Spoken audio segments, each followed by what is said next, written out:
And now, may we call on Secretary Delphine N. Lorenzana, Secretary of the Department of National Defense, to introduce our distinguished guest of honor and speaker. Mga kasama, ang Pangulo ng Republika ng Pilipinas, President Rodrigo Roa Duterte.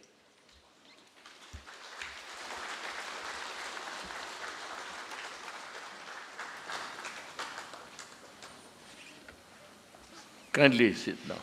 Thank you.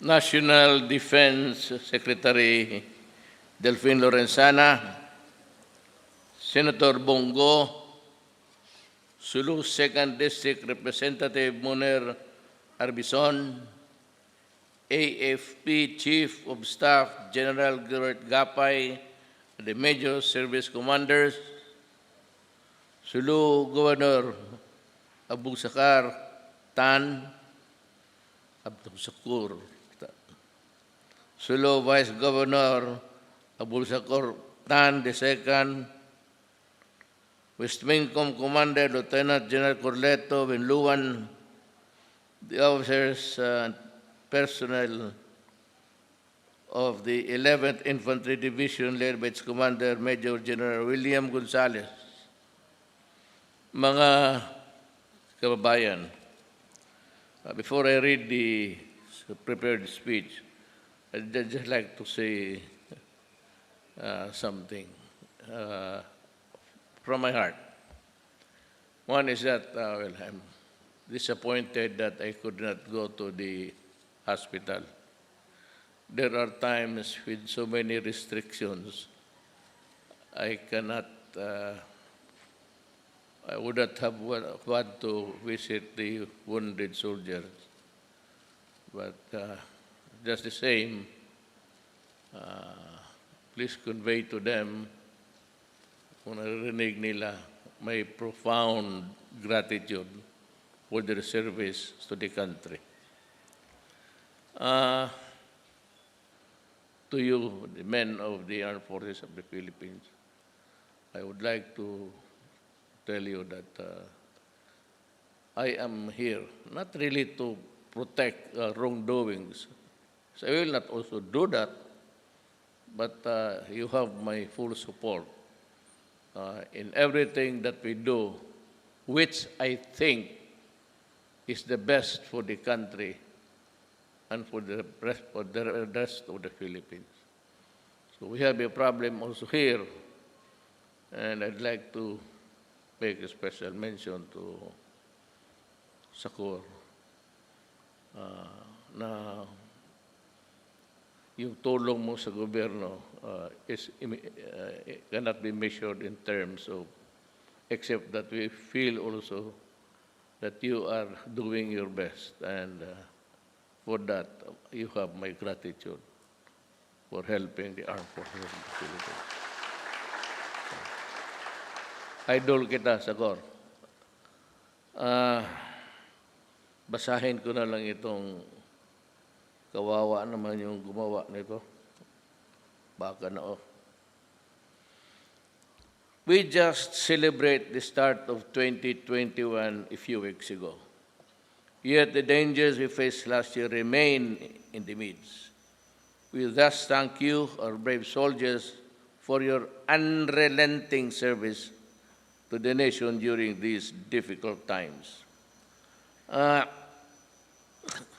Aside from itong trabaho natin, nandito yung pandemic.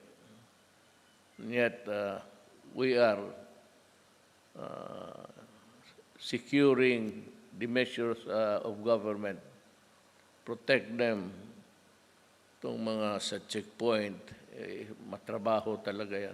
Alam ko na hirap ang pulis pati sundalo. And yet, andyan pa yung pandemic. Tapos, Secretary Galvez, so doing everything he can. Mabutit natapos naging prangkahan ko talaga sila.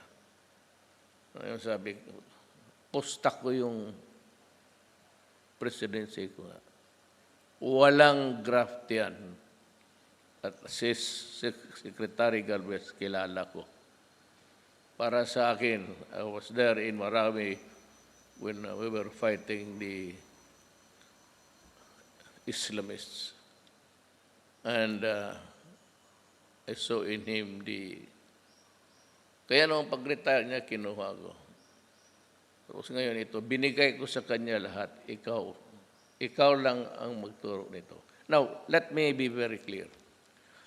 Doon sa mga local governments, wala akong objection kung magbili ang local government para iturok doon sa mga tao. Okay yan. Walang inggitan to. Puro tayo gobyerno. Ang akin lang is that kung ano man ang i-vaccinate, just clear it with the FDA. Lahat naman dumadaan talaga dyan. So it's a mandatory requirement. Other than that, I have nothing to do. That's a requirement of law. Sunod lang tayo. Wala kaming ano. Ngayon, yung akin, para sa hindi maservisan ng local government. So yung lahat, sabi ko una, yung mga mahirap. Yun talagang mga mahirap na isang tuka, isang kain.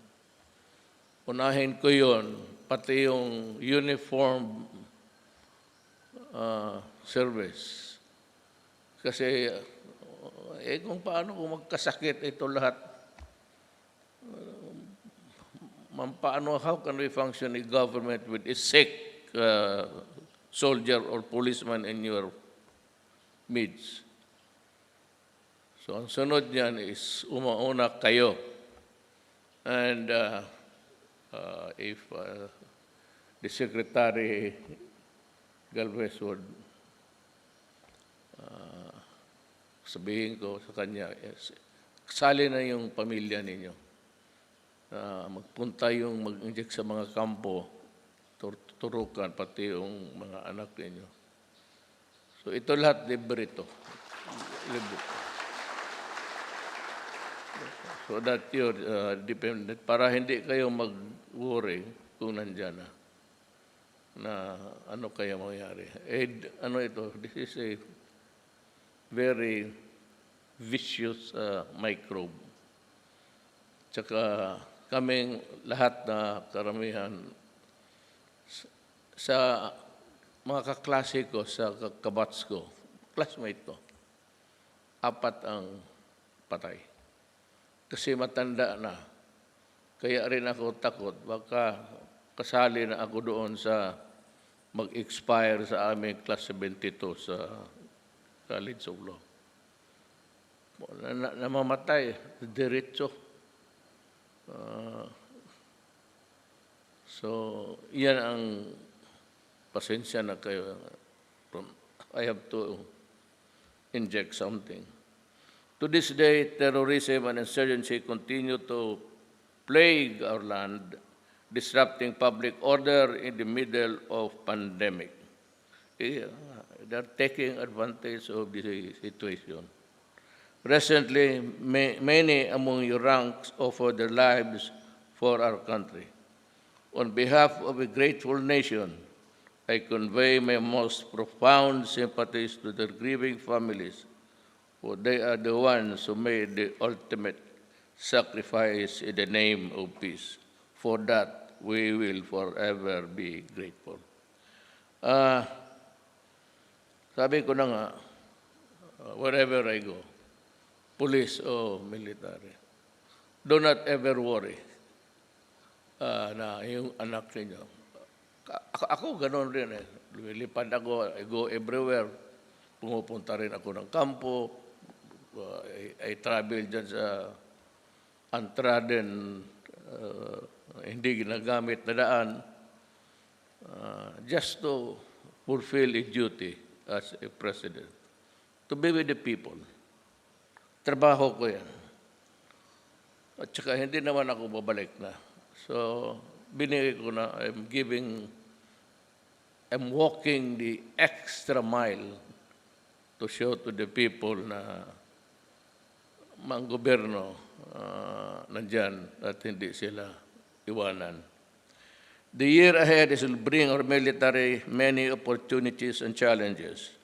Just remember that no matter how hard things may get, your government will always be there to support your family and the families by ensuring the well-being above else. Itong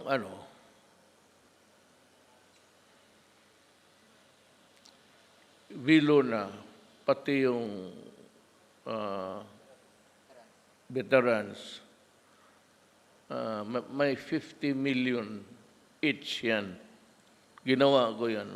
Noon ewan ko, PGH, nibigyan ko 100 million a month yan. Yung 50 million sa bilo na pati 50 million sa veteran. Malaking bagay na yan. Pati yung dito sa dito yung hospitals, allied hospitals. Ninyo, binibigyan ko pati yung bilo na. Di maisa pa, but I'm just waiting. I will buy it. Alam mo, papunta ko doon. Magsalita ako.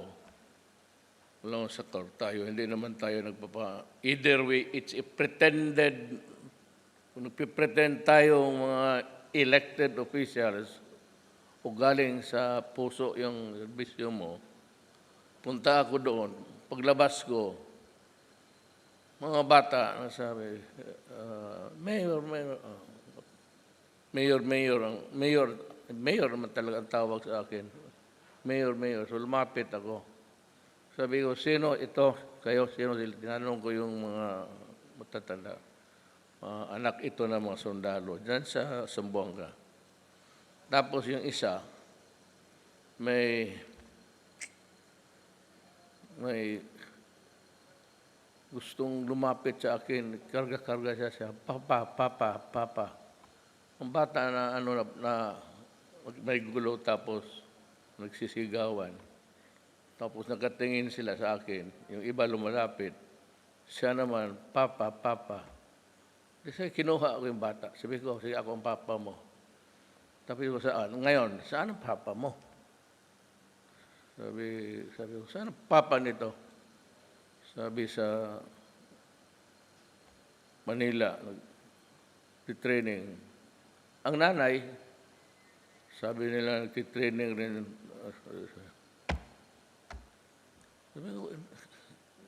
Sabi ko kay Delphine, yung mag-asawa, kung maaari, may isa talagang ma-assign dyan sa lugar. Even isa lang. Huwag na masyado yung sundalo. Pati yung babae, sundalo, sabi ko. At least sa mag-asawa, may isa talaga na malapit. Give them an assignment na malapit doon sa pamilya. Because the children would need the love and care of a mother. Kaya sabi ko, ilapit din yun sila. At least ang nanay makauwi doon sa bahay. Gabi-gabi. At least ang mga bata, may nakita. So sabi ko sa kanya, sige nak, bukas ipasyal kita. Punta kang Davao. Dalhin ko sana sa aeroplano, pero hindi man nagdamit ng husto. Kinabukasan, inilipad sa Davao. Then sabi ko, punta kayong Malacanang. I-blow out ko kayo doon. Just naano ako sa bata. Sige, sabi niya isa naman, kapatid, sige, papa. Yung pwede ba na huwag ninyo munang pabuntisan yung mga asawa ninyo? Spacing mo lang. Pero at least ang sinabi ko, the solution there is, it would be the mother who should be assigned nearest para maka-uwi at makita ng mga bata ang nanay. Importante talaga yan. So, pumayag naman si DND. Sabi ko, Del, gusto ko yan ang mangyari. Today, I am deeply honored to join you on recognizing the extraordinary heroism of the officers and enlisted personnel of the Armed Forces of the Philippines who showed exemplary heroism in face of danger. Nga pala yung baril ninyo na nakuha, inyo na yan ha, hindi issue yan. That's yours. Glock yan, pati yung 45. Yung aking Glock. Maganda ang Glock kasi maintenance free. Tapon mo yan dyan sa, ako yung, may isa akong baril na sa kotse. Diyan lang sa ilalim ng rubber mat, ilalagay ko yung kotse Glock. Wala akong problema. No rust, no nothing. Kukunti lang. At saka wag mong, yung ano lang, yung kuha kayo ng dropper sa mata. Expaskiya na lang. Anything that has to do with suction. Ang ano niyan is, wala kayong CNN dito, sa internet. Wala, hindi maabot. O doon sa guns, on how to, marami dyan sa, ano kayo, doon naturuan kayo kung paano. Simple lang, small drops of oil. Huwag mong, or if you really want, kaya na yung 45, you have to oil it but wipe dry hanggang wala nang. Pero yung Glock na nabigay, maganda yan. Rekomendado ko yan. Ano nga pala yan?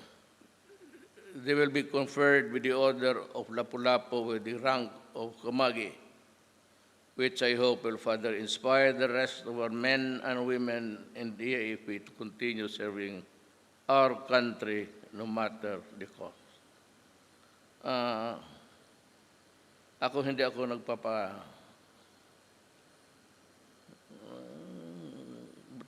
tawag sa Bisaya, nagpapahiro.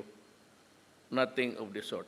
I am just also a government worker like you. Lahat naman tayo. Let me take this opportunity to commend the brave men and women of the Joint Force Task Force Sulu and the 11th Infantry Division for their recent gains against the Abu Sayyaf group. Your determination has greatly reduced their strength in the past year. Same, outside of Jolo, itong mga Abu Sayyaf, we have the communists, and we are giving them a bloody nose. So I hope na by pag-alis ko, at least malang na it can be reduced considerably itong kaputahan ng mga komunista. To our troops, I see this at a very opportune time, since we are about to mark the second year of the bombing of the Cathedral or Lady of Carmel on January 27. Our presence here is an assurance that we will not just honor those who have perished in this tragedy. We will also do everything in our power to prevent similar acts of cowardice and violence so that our people will never experience them again. Our presence here is an assurance that we will not just honor those who have perished in this tragedy. We will also do everything within our power to prevent similar acts of violence in this country. Our progress as a nation has been hindered by the insurgency and terrorism for several decades, dekada. This is the reason why I have nothing but high praises and respect for all of you who are taking the risk to deter those who disrupt the peace of our country. As we march onwards this new year, I am hopeful that we will continue to eliminate these terrorist groups in Sulu for good. With your support, I remain confident that we will prevail over the challenges that confront us. Be assured that the entire Filipino people is behind you as you secure genuine and lasting change for our motherland. Ako talaga, mahal ko ang bayan ko. Ganito lang ako, mahal ko talaga ang bayan ko. Kaya kung bayan ang pag-usapan, kapakananan ng bayan, and to everybody, to the communists, to the abosayap, di ako pwede dyan. I will not compromise. Kaya yan si Season, noon, sabi ko, mag-uwi ka. Ngayon, I'm not in the mood of welcoming him home. So, tapos na yung tatlo lang, ituloy na lang natin. Maraming salamat at mabuhay kayong lahat.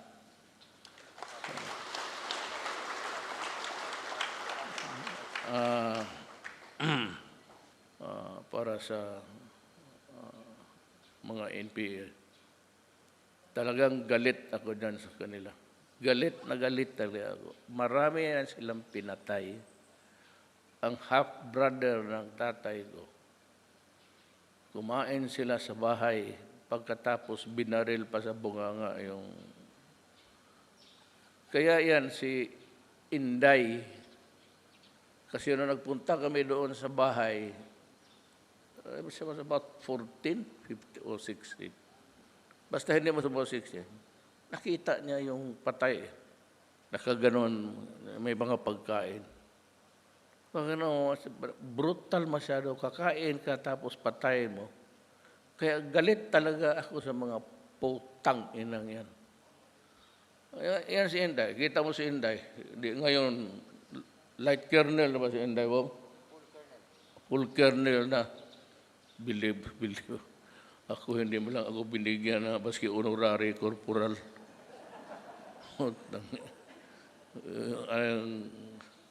Yun ang mas matindi yan.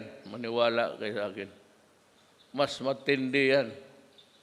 Utit na lang, sabi ko nga ayaw ko magtakbo yung anak ko kasi naaawa ako sa dadaanan niya. Yung atakihin, babuhin ka, ibang sektor, may mga sundalo. So, naawa ako sa kanya, sabi ko, wag. But anyway,